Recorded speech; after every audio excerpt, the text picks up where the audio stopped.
guys, Comic Uno, and today I'm doing a review for another Marvel Now issue 1 title, which is Fantastic Four issue 1. And before I start this review, just want to tell you guys a little update that I have one review that I usually do on Comic Uno that's on DarkAvengerINC, which is Batgirl issue 14, which is a Death of a Family review. So in the description below, go check out DarkAvengerINC. That way you go check out that review, which is supposed to be you know, pretty big for Death of a Family. All these tie-ins are going to be pretty big for Death of a Family. So go check that out.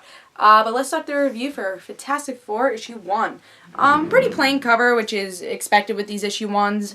I don't love the art. It's a little I don't know. I'm just not a big fan of the art. But I was actually pretty excited for this because I'm a big Fantastic Four fan, but never was able to get into the Hickman run. So I was just like, finally I could go pick up Fantastic Four and understand what's going on, because so much was going on in that Hickman run that I wasn't able to really catch on to it, because I picked up the 3-story arc and I picked up a couple issues from there and I'm like, I'm totally confused, so I'm just gonna wait. And that's what happened. Marvel Now happened, so I'm able to pick up Fantastic Four. Be really excited for it because they definitely are one of my favorite teams, and I remember when I was little, Fantastic Four was one of my favorite teams, one of my favorite superheroes, so favorite superhero teams, but I really loved Fantastic Four when I was little, so I'm glad I could pick up Fantastic Four now and understand what's going on. So I was excited with the cover, even though the art was kind of plain, but it made me excited because it was Fantastic Four. But what is going on in this story? You get to see Franklin has a bad dream about space. Franklin's like, where's Mom? You know, he's just kind of scared, and all he wants is his mother, because I think it's also because they're never there, so Franklin just kind of wants, you know, motherly love.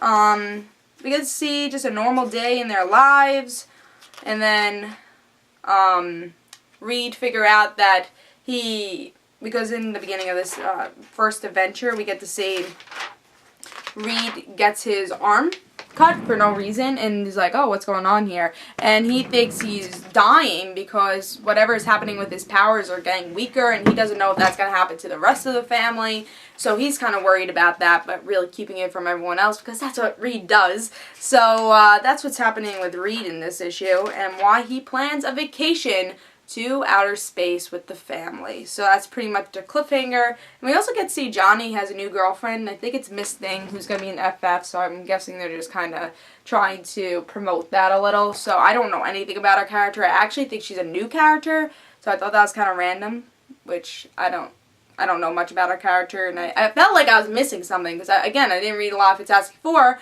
but it's a Marvel Now series, so I was like, oh, I didn't miss anything. So that was kind of weird that they kind of just put Miss Thing in there just to kind of promote the FF, and they did it again in the end just to promote FF. I think continuing in FF issue 1, which it probably is continuing FF issue 1, just kind of promoting that series a lot. But that's it. That really happened in this issue. Nothing much. Just them starting this whole series with them going to space and having RV space road trip. Yeah, which should be interesting.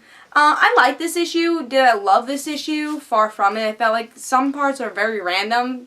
Like, Thing is finding this video that he went to this basketball place and he had a fight there, and it went on YouTube, which was very random and not interesting at all. I feel like they just wanted a story for Thing, and they did that, and it really just wasn't interesting. That, you know.